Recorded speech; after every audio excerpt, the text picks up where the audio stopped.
ng Pilipinas. Magandang pagbati sa inyo. Ako po pala si Ginoong itago na lang natin sa pangalang Juan. Ako nga po pala si Ginoong Juan. Pero para masimulan ko to, ahiyaan nyo na tanungin ko kayo. Para sa inyo, ano ba ang pinakamagandang sining ng Pilipino? Ano ba ang pinakamagandang sining ng Pilipinas? Ito ba ay pagguhit, pagpinta, pagsasayaw, o pagkanta? Marami naman talaga. Magaling tayo sa sining. Di lang natin masyadong nakikita. Wala eh. Palagi kasi tayong tumitingin at tumitingala sa iba.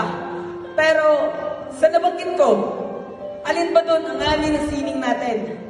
Yung bunga ng ating galing. Yung talagang masasabing mapagmamalaki natin. Gaya halimbawa nitong sining na to, na nasa harapan nyo, para mas maunawaan at matanggap natin to, alamin natin ano bang pinagdaanan nito. Kasi ito, bago ito maging ganito kaganda, dito muna ito nagsimula. Maputi, malinis, at maputla. Inosente, parang simpleng Pilipinong bata. Tapos dumating to, ang panahon ng pagsubok ng lapis. Sa inosente yung papel ay dumiin at pinadama ang hinagpis. Sa bawat dikit, sa puso ramdam mo yung sakit. Tulis ng pagsubok ay kinailangan pagdaanan. Pagsubok na mariin ay diniin kahit masaktan ka at masugatan. Pagkakamaling di mo maiwasan na sa iyo ay bubugbog at kahit nadurog kang tatayo.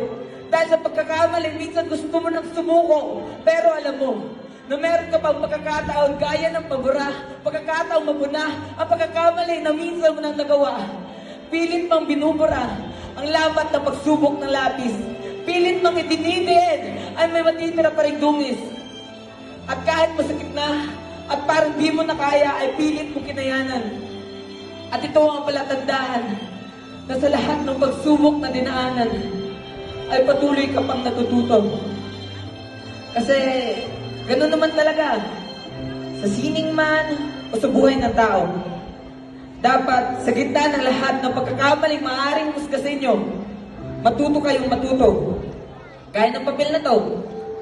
Ang dating inosente papel ay naturuan din ng panahon na hindi na ulit-ulitin ang pagkakamali dahil gaya ng pambura, nauubos din ang pagkakataon. Pagkakataong mabura at may tama ang paulit-ulit na maling nagawa. Ganun naman talaga.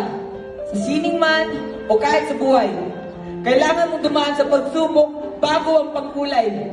Kasi kaya ka sinusugatan upang matatag kang makulayan at malabas ang iyong tunay na kagandahan. Pwede bang may burahin, pero di na kailangan. At kung iniisip nyo na ang pinakamagandang sining na tinutukoy ko ay ito, nagkakamali kayo. Kasi ang pinakamagandang sining ng Pilipinas ay hindi ito, kundi tayo. Di man sa lapis na to, ngunit pilit tayo sinubukang dungisan ng panahon.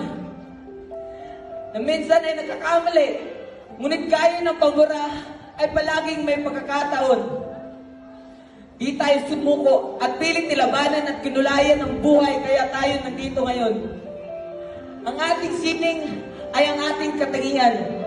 Inaani at pinupuri di lang natin, pati na ng mga dayuhan.